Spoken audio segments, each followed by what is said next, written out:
Hey guys, it's Penelope in London, and what I'm going to do is show you a bit of astrology and talk about the shadow. And part of that is the work of Carl Jung. And what I want to show you that in astrology, let me get my pointer, because this is what we're going through right now, and the breakdown of patriarchy and then looking at our own shadow is so important at this time, so that we can begin to our individuation and to become whole. But that doesn't mean, becoming individuated does not mean we don't integrate with people, or we don't, it just means that we, think for ourselves. So let me get my pointer here, and then I'm going to show you. So you can see here that this is my chart. And then I'll bring up the chart of today so that you can understand from the perspective of what's going on. But we've got Pluto. So Pluto would be in part shadow, because Pluto connects in with the work of Carl Gustav Jung. It's all that's below the subconscious that is unknown to us. So it would be the archetypal, one book that he has, the archetypes and the collective unconscious. So let me show you this first, and then I'm going to read a bit from on the shadow from his other book. But Pluto, if you see this book, we have, can you see that? The archetypes and the collective unconscious. So this is volume 9 of his works. I think there are about 20 odd volumes, but this is the other one.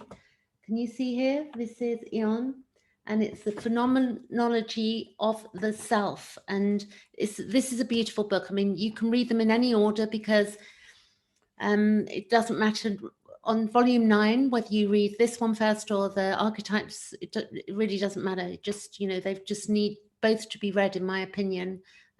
Great work of art that he created. Then we have, so we've got Pluto, what's below the unconscious, and also the work of Jeff Wolf Green, Evolutionary Astrology, which I am doing for people to understand the wounding and to overcome that. Then we have Lilith. And Lilith, in mythology, there's a lot more to this, but I'm just going to give you a simple example. She apparently would not lay below Adam in the astrology of, and also in the mythology of the Garden of Eden. But Lilith goes way back, way back pre-Christ. So, the Garden of Eden story, I don't know how old that is. I haven't researched that. But I can tell you that Lilith is really where is our shadow, and it's in the masculine and in the feminine. It's not just a feminine thing. So I will go on to read a bit of Carl Gustav Jung, but now what I'm going to do, so actually you can see my chart. Lilith is in my 3rd house. So let's just do this first. The shadow side. So this would mean it's in my 3rd house, and it's in, so the 3rd house is Gemini traditionally, and this is about fear of rejection. And I've got it in the sign of Aquarius, which is fear of powerlessness. So I can work with you if you want to look at that with me and understand your Pluto and your Lilith, and how that's, how to integrate that. Then what we have is that I have a piece here that I'm going to read, but I need to go over to another new share. And I'm going to bring up this page. So Lilith at the moment, in the collective chart, this is the chart of the collective right now, what we're experiencing and going through. Let's have a quick look here, because it changes every day, every moment, the chart's changing. You can tell by the aspects in the middle and how the planets, how they move at different speeds. So at the moment, we've got a lovely trine going on to the MC in the chart, but we've also got Lilith. Let's see here.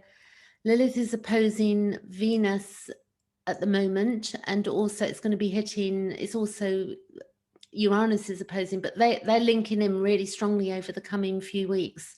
We've got Uranus, which is breaking free of limitations, and Lilith, which is the shadow side. And as we look at our shadow, we begin to evolve. So let's now do something else. I'm going to move this forward. We've got by days, this is by hours. Let's just go by hours so you can see this move. So watch the moon, that's 25 degrees. And we're just going ahead by hours so you can understand astrology, because the moon takes 2.5 days through a sign, as an example.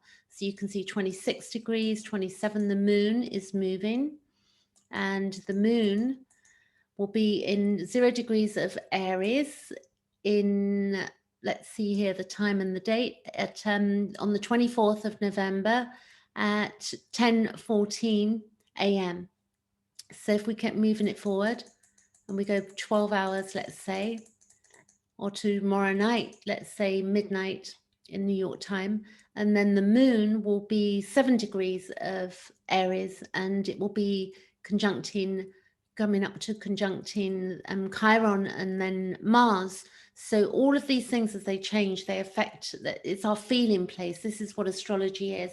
And if we think, you know, the planets and the stars and the sun and the moon have been here way before we were, and long after we've gone from this planet, you know, whether Earth lasts for 500 years, 100 years, or 1,000 years, you know, the planets are all going to still keep doing what they do. They'll keep moving.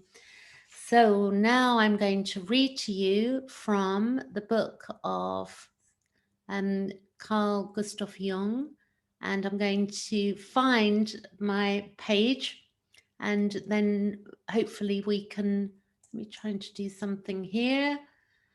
So let's see where I am and just look at this book.